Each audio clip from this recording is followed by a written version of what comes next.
Hello again. I'm sometimes mystified to hear people claiming that slavery in Britain has been against the law since the 18th century. This is quite untrue.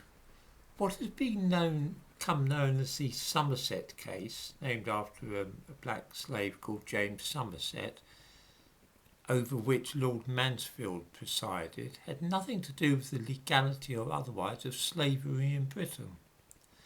It concerned a black slave in England whose supposed owner wished to take him to Jamaica to sell.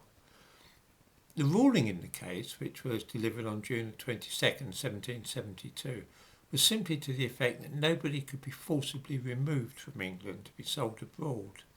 That was all. It didn't abolish slavery in Britain, nor did it free any slaves. There was a very good reason for this. Slavery was flourishing in part of Britain at that time, and Lord Mansfield had no authority to rule that the law permitting this slavery should end. What is not generally known is that the slaves at that time, specifically in Scotland, were all white. In 1606, a law was passed in Scotland called anent colliers and sorters.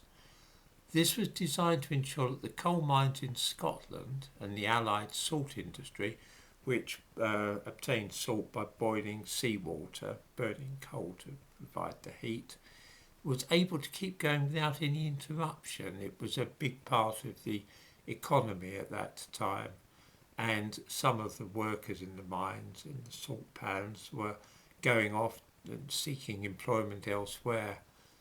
This act put a stop to it. It bound the workers in the mines and salt pans to their masters and gave the masters the power to beat their men if they wished or to sell them to another owner. The workers were not allowed to seek other work or even to leave the area.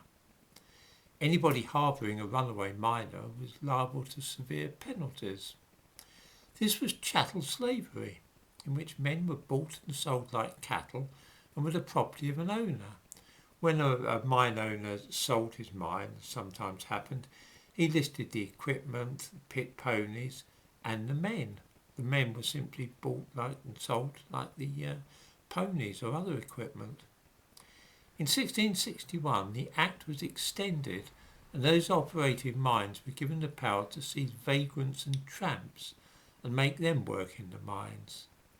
It was permitted to whip men who refused to work, and, as I say, they could be sold on to other mine owners if the owner of the mine didn't like them anymore.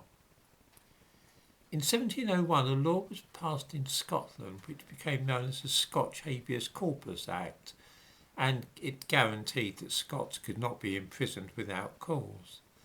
The law explicitly stated that those rights were in no ways to be extended to colliers or sorters.